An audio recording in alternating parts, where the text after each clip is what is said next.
बहुत मुश्किल नहीं है ज़िंदगी को समझना। जिस तराजू पर दूसरों को तौलते हैं, बहुत मुश्किल नहीं है ज़िंदगी को समझना। जिस तराजू पर दूसरों को तौलते हो, कभी खुद को उसी पर तौलो तो मालूम पड़ेगा कि ज़िंदगी कैसे चलती है, ज़िंदगी कैसे होती है। हमारे सोचने का, हमारे तौलने का ढंग अलग होता है। और ख़ासकर जो दुकान चलाते हैं उन्हें मालूम है कि जब हम कुछ खरीदते हैं तो ज़्यादा लेने की कोशिश करते हैं, और जब हम कुछ बेचते हैं तो कुछ कम देने की कोशिश करते हैं। क्योंकि बहुत सारे धर्मात्मा ऐसा नहीं करते हैं, लेकिन लोगों की सोच ये है कि अक्सर कर ऐसा होता है। और सोच क्या है, सच्चाई भी है कि जब हम सोचते हैं अपने बारे में तो हम अच्छा और ऊंचा और कुछ विशेष मिले ऐसा सोचते हैं, लेकिन जब दूसरे के लिए सोचते हैं तो कुछ कम देना पड़े, कुछ कम से काम चल जाए, कुछ कम।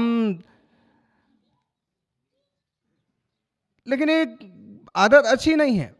हम जिस तराजू पर खुद को दूसरों को तौलते हैं, खुद को भी कभी उस पर तौलें, और कभी इस तरह से भी विचार करें कि जैसे हम ज़्यादा चाहते हैं वैसे दूसरों को भी ज़्यादा दें। कभी सामान और चीज़ देने की बात हो तो हम थोड़ी कंजूसी कर सकते कि भाई हम इतना कैसे दे सकते हैं, इतनी क्षमता नहीं है हमारी। लेकिन अगर भावना देने की बात है तो उसमें कभी कंजूसी रखना नहीं चाहिए। पूरी भावना देना चाहिए कि सबका अच्छा हो, सबका भला हो, सबका उत्थान हो, सबका सम्मान हो। आत्मार्थी सज्जनों, बहुत तेजी से समय जाता है और समय क्या क्या गुल खिलाता है वो आप देख लीजिए। 18 तारीख को, जुलाई की 18 तारीख को यहाँ संघ का मंगल प्रवेश हुआ था 4:23 पर 23वें तीर्थंकर दरबार।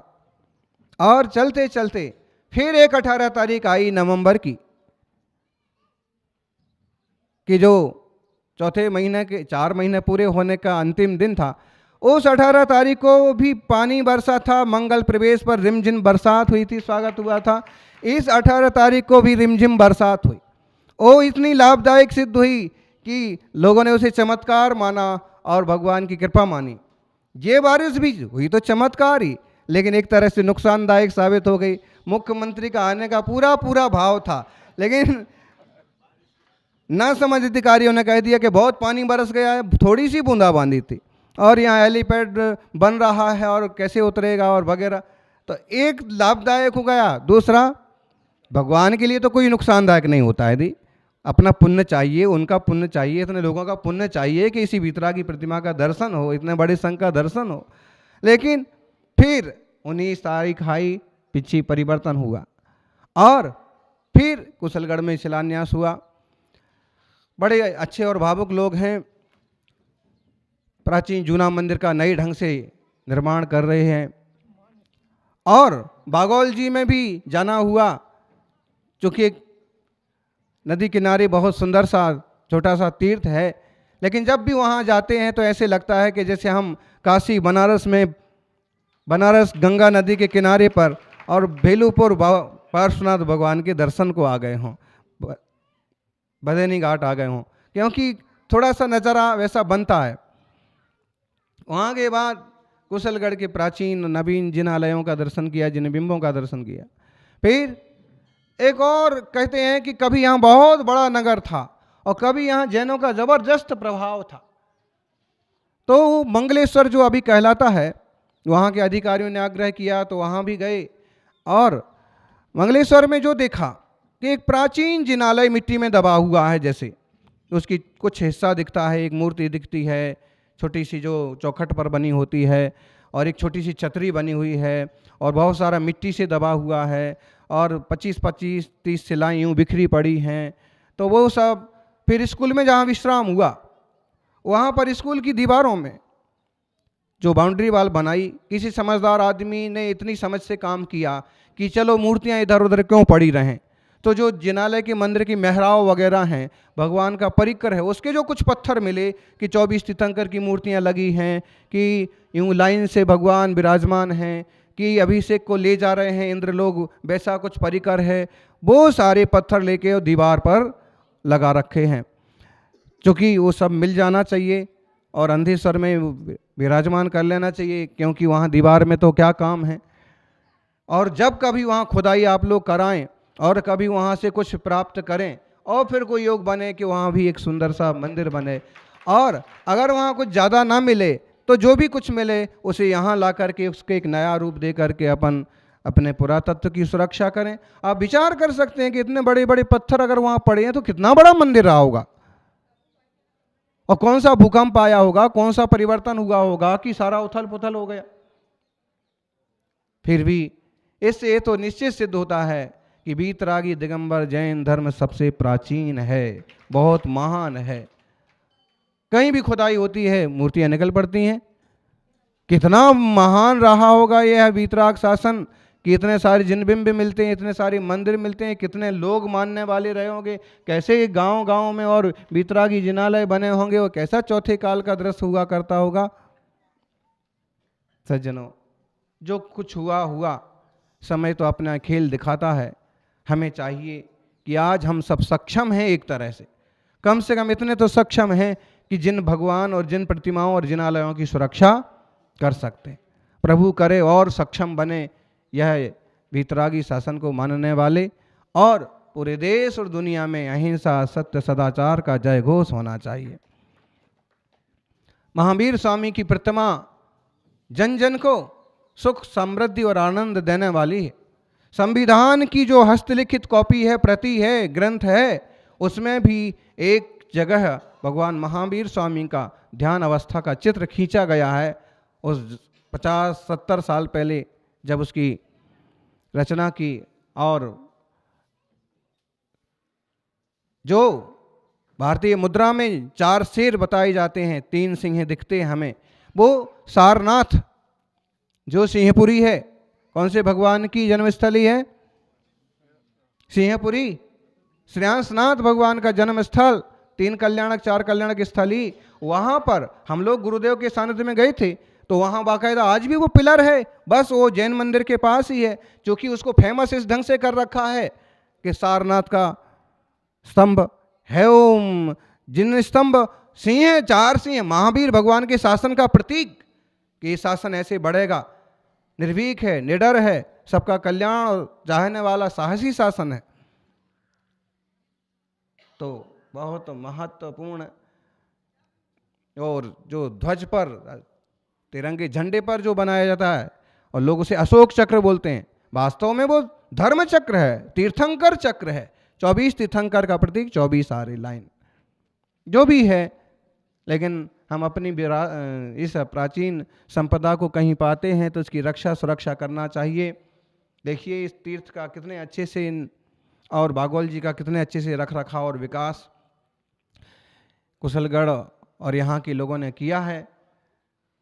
और भी कहीं ऐसा होता है जैसे कि बंगाल तरफ, पुरुलिया तरफ, और अफगानिस्तान और पाकिस्तान में भी, इथोपिया और थाईलैंड में भी कुछ जिन मंदिर हैं, तो वहाँ तक पहुँचना तो बहुत दूर की बात है। हमारे देश में और हमारी पहुँच में जो कुछ मंदिर और हैं ऐसे टूटे फूटे हैं, उनके लिए अपन कुछ ना कुछ जरूर करते रहें। समय का चक्र चलता है और समय के चक्र में सब उथल पुथल होता रहता है। फिर भी एक अच्छे इंसान का कर्तव्य है कि वो अपने धर्म, अपने समाज, अपनी जाति और जन जन के लिए कुछ अच्छा करता रहे, अच्छा सोचता रहे। घड़ी चलती है और घड़ी का एक एक समय, एक एक मिनट हमें संदेश देता है। अगर हम समय, सेकंड और मिनट की बात ना भी करें तो एक एक घंटे के ऊपर विचार करिए कि जब 1 बजता है तो 1 बजता है, 1 क्या कहता है? बोलो ज्ञानी। घड़ी का 1 का घंटा बजा, 1 पर कांटा गया, क्या बोलता है? एको हम, मैं एक हूँ, मेरा आत्मा अकेला है। कितने लोग मिल जाएं, कितनी चीज़ें मिल जाएं, मैं कितना संग्रह कर लूं, तो भी मेरे साथ एक हो हम। क्योंकि एक श्रावक को ये सब कुछ करना पड़ता है, और सब करते हुए भी एक समझ रहती है कि मार्ग तो वही है जो मुनि राजों ने स्वीकार कर रखा है। एको हम निम्ममो शुद्धो, एको हम निर्ममा शुद्धो, ज्ञानी योगिंद्र गोचरा, बाह्या संयोग जा भावा मत्ता सर्वेपि सर्वथा। मैं एक हूँ, शुद्ध हूँ, निर्मम हूँ, और बाह्य संयोगी सब भाव मेरे से भिन्न हैं, पृथक हैं। एक का घंटा बजे तो इसी तरह से चिंतन करो। सारे पदार्थ मेरे आसपास रखे हों, उस पर मेरा स्वामित्व हो, और लोग भी कहते हों कि ये दुकान इनकी है, जमीन जायदाद इनकी है, घर इनका है, लेकिन मुझे ये सब सुनते समझते भी मालूम पड़ता है कि यह कब तक और कहाँ तक मेरा है। वास्तव में यह है और मैं। और जब 2 का घंटा बजे, 2 बजे, तो चिंतन करो, विचार करो, राग द्वेष रहित हो हम। मैं राग और द्वेष से रहित हूं। कई भोले भाले त्यागी भी इतना ऊंचा चिंतन नहीं कर पाते। अरे भाई, राग द्वेष से रहितता के मार्ग पर चले हम, और हम खुद ना चलें और दूसरों को भी राग द्वेष का ही रास्ता सिखाएं, ये कोई बुद्धिमानी थोड़ी है। राग भी नहीं करिए, बहुत ज्यादा आसक्ति भी मत बढ़ाइए किसी चीज से, किसी व्यक्ति से, किसी वस्तु से, और द्वेष भी मत बढ़ाइए, किसी भी कारण को लेकर के द्वेष मत बढ़ाइए कि ये तो दुश्मन है, ये तो हमारा शत्रु है, और ये तो अमुक है, ये तो तमुक है। राग भी अच्छा नहीं तो द्वेष भी अच्छा नहीं। द्वेष को बहुत लोग बुरा मान लेते हैं।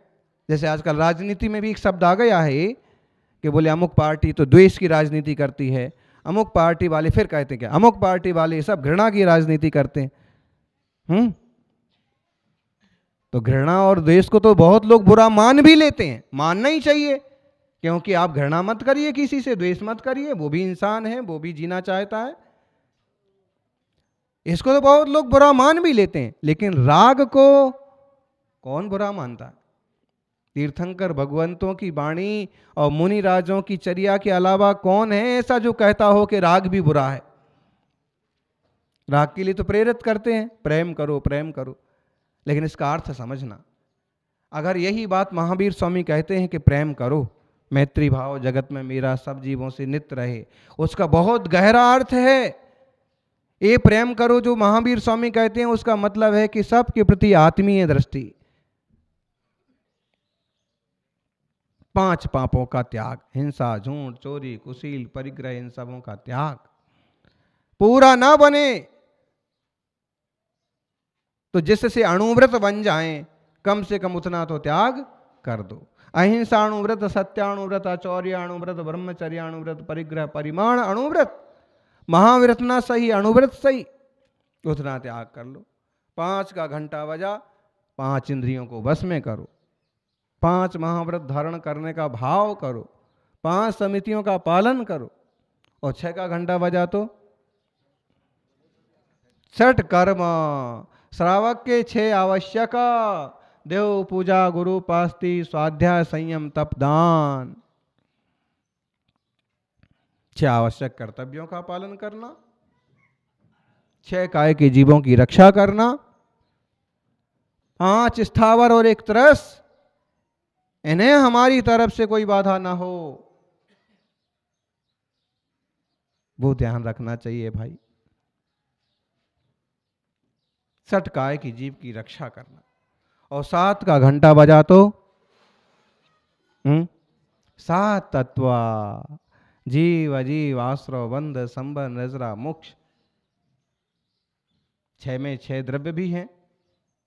ये तो बहुत अच्छा समझने का विषय है। घड़ी पर दृष्टि गई और देखा कि 7 बज रहे हैं, 7 घंटे बज रहे हैं, तो एक एक 7 तत्व, और इन 7 तत्वों में मैं स्वयं एक चैतन्य जीव तत्व। 7 तत्व, 7 तत्व का चिंतन करना, 7 व्यसनों का त्याग करना। 8 पर नजर जाए तो 8 मूल गुण श्रावक के, 8 मूल गुणों का पालन करना, 8 कर्मों का नाश करने का विचार। ज्ञानावरण, दर्शनावरण, वेद नियम, मोहिनीय, आयु, नाम, गोत्र, अंतराय, ये सारे कर्म ही तो जीव को दुखी कर रहे हैं। 8 कर्म कैसे मिटेंगे? श्रावक के जो मूलतः 5 अणुव्रत, मध्यमास, मधु, त्याग रूप, 3 मकार का त्याग रूप, ये 8 जो गुण हैं, अष्टमूल गुण सामान्य रूप से जो कहे गए हैं, ये पालन करना। और 9 बजे तो 9 देवता की पूजा करना। 9 देवता पंच परमेष्ठी, जिन चैत्य जिन चैत्यालय, जिन धर्म जिन आगम, ऐसे। अथवा 9 बाण सहित ब्रह्मचर्य व्रत को स्वीकार करने का मन बनाना।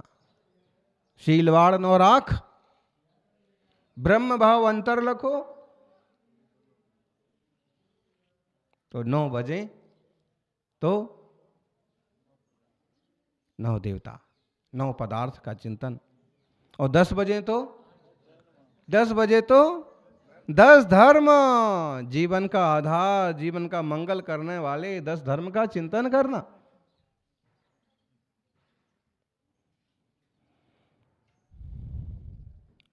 ब्रह्मचर्य की जो 10 विराधनाएं हैं, उन विराधनाओं का त्याग करना। उत्तम, क्षमा, मार्दव, आर्जव, शौच, सत्य, संयम, तप, त्याग, आकिंचन, ब्रह्मचर्य, इन 10 धर्मों को स्वीकार करना। और 11 बजे तो 11 प्रतिमा ले लेना, 2 प्रतिमा से भी आगे बढ़ना और 11 प्रतिमा स्वीकार करना। और 12 बजे तो 12 घंटे बजे तो 12 भावनाओं का विचार करो। 12 श्रावक के व्रत हैं, 12 भावनाएं, अनित्य, अश्रण, संसार, एकत्व, अन्यत्व, असुचित्व, आश्रव, संबर, निर्जरा, लोक, बोधि, दुर्लभ, धर्म, 12 भावनाओं। अथवा 12 व्रत, 5 अणुव्रत, 3 गुणव्रत, 4 शिक्षा व्रत, सभी जोड़ दो, 12 व्रतों का पालन करना। ये 12 व्रतों का जो पालन करेंगे वे, 12 भावनाओं को जो बहाएंगे वे एक दिन सच्चे मुनि बनेंगे और मुनि बन करके मोक्ष जाएंगे। घड़ी पर नजर जाए तो कम से कम 1-1 घंटे को देख करके भी 1-1 बात का विचार करें तो हमारा जीवन मंगलमय बनेगा, सुंदर बनेगा। वे जीव जो इन श्रावक के 12 व्रतों को पालते हैं, 5 अणुव्रत, 3 गुणव्रत, दिग्व्रत, देश व्रत, अनर्थ दंड त्याग व्रत, 4 शिक्षा व्रत,